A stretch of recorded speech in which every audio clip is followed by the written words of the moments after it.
السلام عليكم ورحمة الله تعالى وبركاته داوديال وعن أو وناكتن ميل البؤة جوكتان كنا سو دوادا وركي رويال تي في أو حلقاني ستو صديقي مانيا استوديوها أين كلنا هاي قلبيت كما قالوا لندن أنكو بالله مدحوينها سوماليلاند مدن موسى بيحي عبتي أيام مانتا سو حيري توبر أي قادنيان إنكا بدن كن إيا شان بقول وداليار هير سوماليلاند كوا سو وحكو براني مشروع شقا قرن dhalinyartaani ayaa waxay ahaayeen kuwa dhammaan reer Soomaaliya waxayna ahaayeen Misr loogu qaadayay tayadooda aqooneed haddaba markuu gaaray madaxweynaha Soomaaliland goobtaasi ayaa halkaasi waxaa salaan sharaf kaga qaatay cutubyo kamid ah ciidamada Soomaaliland wariyahana Sakariye ayaa warbixintani ka soo diray magaalada Hargeysa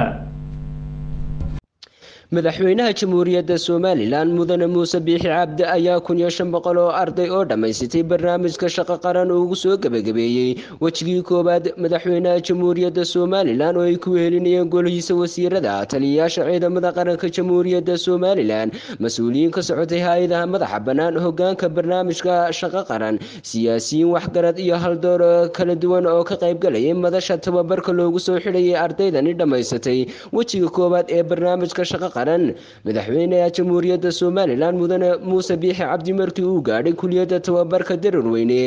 waxa uu barbilo halkaasi salaan sharaf kaga qaatay cutubyo ka tirsan ciidamada qalabka sida ee jamhuuriyadda Soomaaliland waxaana isla markaasi ka hadlay midho dhalinta barnaamijkan isagoona cabiray inuu barnaamijkani astaan u yahay xukuumadda uu gadwadeenka ka yahay madaxweyne Muuse Biixi Cabdi waxaana ay isku mid u bogaadiyeen mashruuca barnaamijka shaqo qaran waxaana ay tilmaameen inuu barnaamijkani tusaale u yahay sidii ay Soomaaliland iskeed wax ugu qabsan lahayd isla markaana isku tashatay madaxweynaha jamhuuriyadda Soomaaliland mudane Muuse Biixi Cabdi ayaa waxa uu iftiimiyay muhiimadda uu barnaamijkani u leeyahay dhismaha qaranka inuu si weyn wax uga qabto shaqo la'aanta baahsan ee muddo haysatay dhalinyarada Soomaaliland ka hawlgali doona 713 dhalinyarada kamid ah oo hablo iyo wiilal bay isugu jiraan wasaaradda caafimaadka waxa ka hawlgali doona 313 wiilal iyo gabdho leh wasaaradda shaqo-gelinta waxa ka hawlgali doona 920 dhalinyaro wasaaradda beeraha waxa ka hawlgali doona 95 dhalinyarada kamid ah wasaaradda deegaanka iyo horumarinta reer guuraaga waxa ka hawlgali doona 26 dhalinyaro wasaaradda tamarta waxa ka hawlgali doona 11 dhalinyaro wasaaradda cadaaladda waxa ka hawlgali doona 15 dhalinyaro wasaaradda xoolaha iyo kalluumaysiga waxa ka hawlgali doona 52 dhalinyaro wasaaradda arrimaha gudaha waxa ka hawlgali doona 30 dhalinyaro ciidanka badda waxaanu khaas u siinay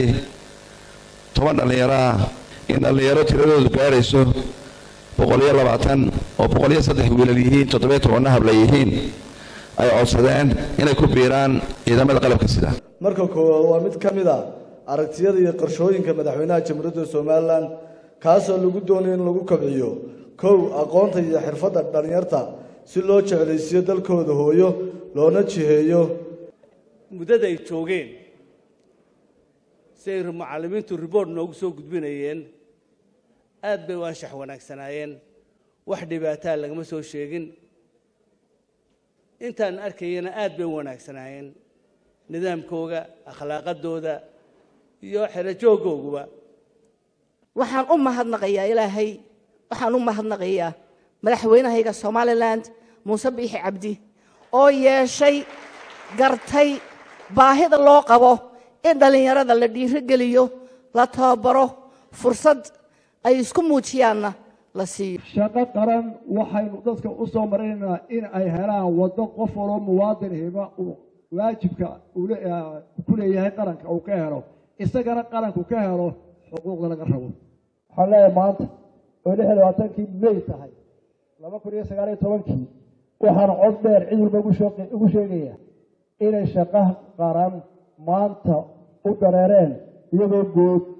guutooyin xoog la ah sida ay dalkooda hore ugu marin lahaayeen ay mutadawacnimo ugu shaqayn lahaayeen gobolada oo dhan cadawguraha ka noxo Soomaaliland ku farxo